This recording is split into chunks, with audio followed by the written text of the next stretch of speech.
if you needed to. Okay.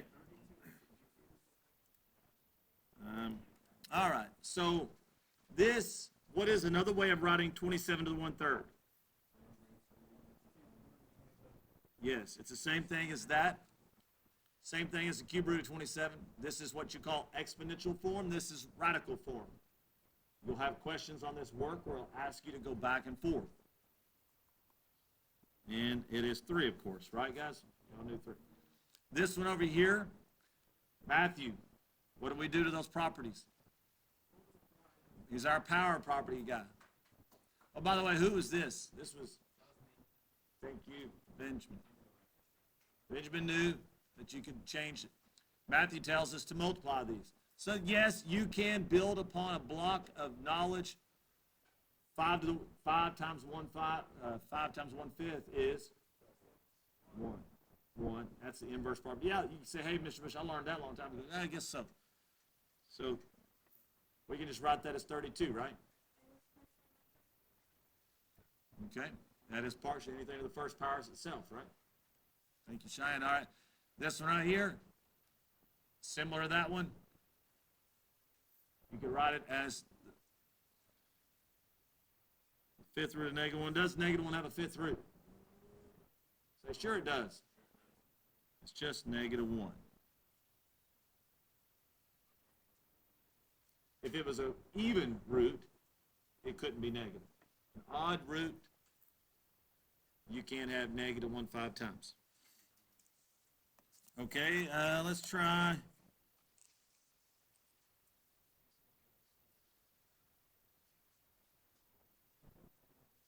This one right here took a little while earlier.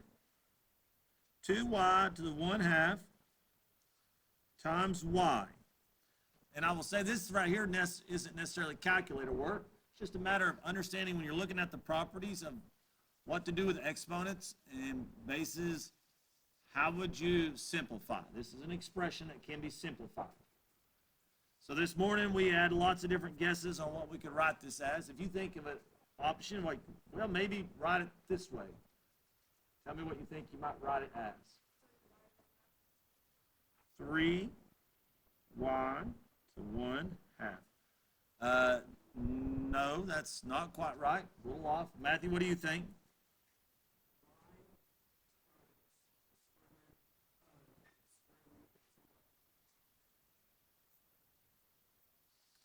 Okay. So who is my parenthesis guy? That's Easton, right? No. Who's the parenthesis guy? We know who's the one with parentheses. If there's a power on the outside of the parentheses, it goes to. No. All right. So we're going to use Andrew. Andrew, this exponent goes to both of those, right? Andrew, we need your powers here. That's because there's parentheses. So we would not write this as the square root of 2y. Andrew, why would we not turn that into the square root of 2y? No parentheses. No parentheses. Okay, so that's not right. That's not quite right. That's not quite right.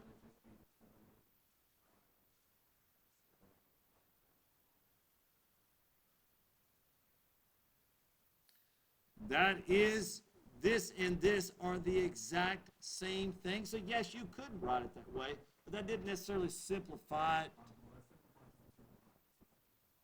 It simplified, well, if you want to think of this, there is 1, 2, 3 things being multiplied. A 2, a y to the 1/2, and a y. They're all being multiplied. So all we did is just change the form. And what I would really like to do is leave it in exponential form so I can use a property, another property, a different property. We don't want to use that property. We don't want to convert this one. So what's another way I can simplify this expression, not going that route? Hey, Dustin says 2y to the 3/2.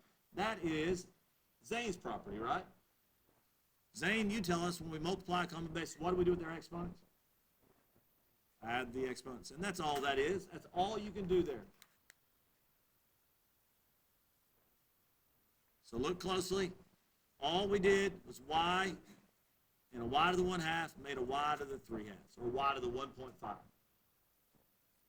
This morning we overcomplicated that one tremendously. And that's all you have to do right there. Lots of stuff. But we eventually figured it out. Why are you picking on Malachi? Okay. Try this one.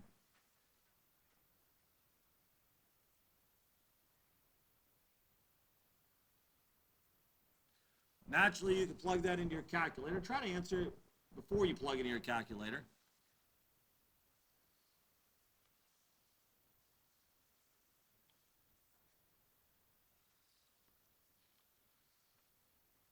This is Andrew's property. But honestly, it's kind of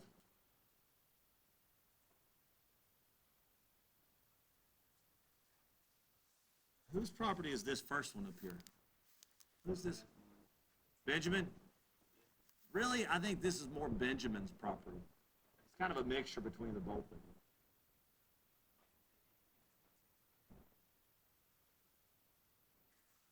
27/8 to the 2/3. What root are we taking of 27 and 8? Or what root could we take of 27 and 8? The third root of 27 and 8. Does 27 or 8 have a cube root? What's 27's cube root? What's 8's cube root? What's the one thing I'm missing? What would that give you? 9/4. So this is nice. It simplifies well. The denominator of 3 says, can you take a cube root? You can. The numerator says, we'll square those cube roots, which we can.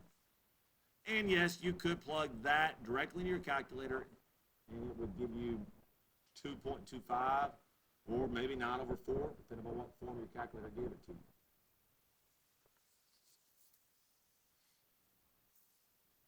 Okay.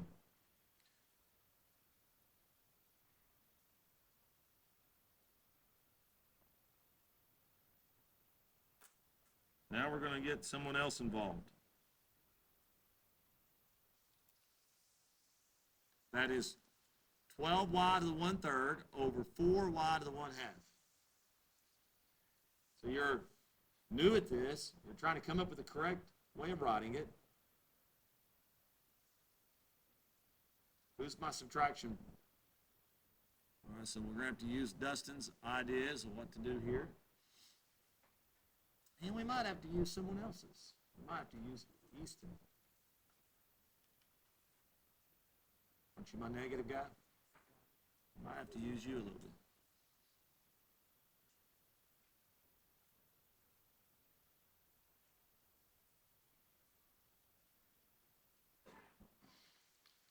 Any ideas what can be written in the numerator? 3y to the what?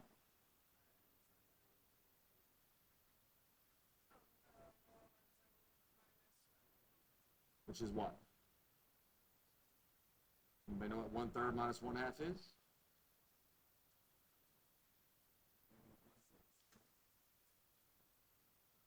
All right, that is one way of writing that. But let's apply Easton to this situation. We don't like, the reason why is we don't like to leave an exponent negative. We want to always write it as positive. Easton, how could I fix this?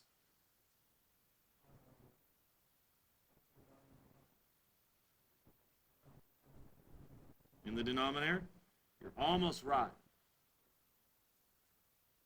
We don't want to put the 3y in the denominator.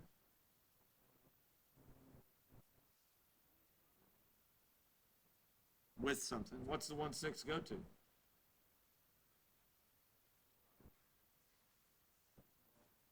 You kind of got to, you need someone else's property, don't you? Why don't we take 3y to the denominator? No, there is some negative right here. Andrew, why do we not take 3y to the denominator? It's you, I think, that knows this part. What's your property say? There's no parentheses. So what? It's only on the what? So there we go. The 3 doesn't get a trip to go down. He doesn't have a ticket to move because he doesn't have a negative exponent.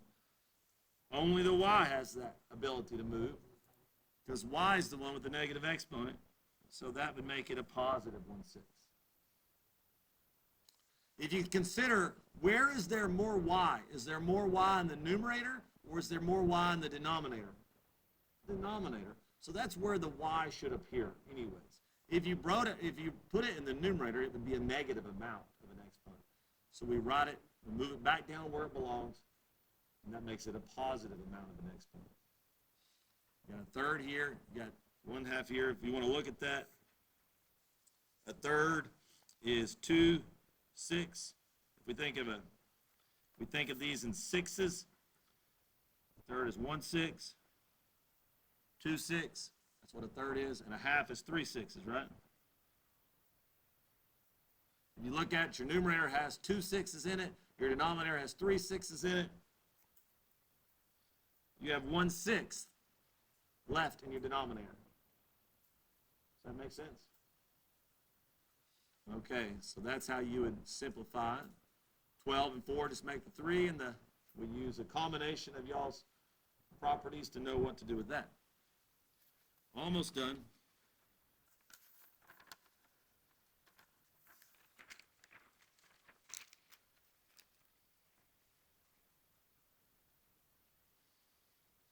Let's do this. If you were to write x to the 4/3, x to the 4/3, write x to the 4/3 in radical form. This is actually a homework question.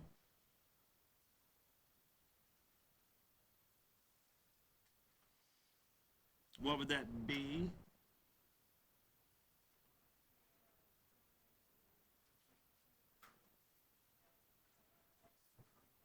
There we go. So there are questions where I just wanted you to go back and forth using that one property, back and forth. Or if it was in radical form,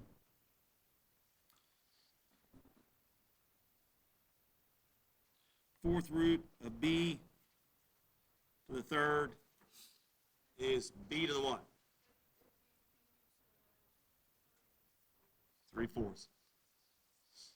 All right, becoming familiar with both ways there. So these are different properties that you could potentially use. We're going to get some homework questions to practice these, figure out if we can do it. Let me stop here.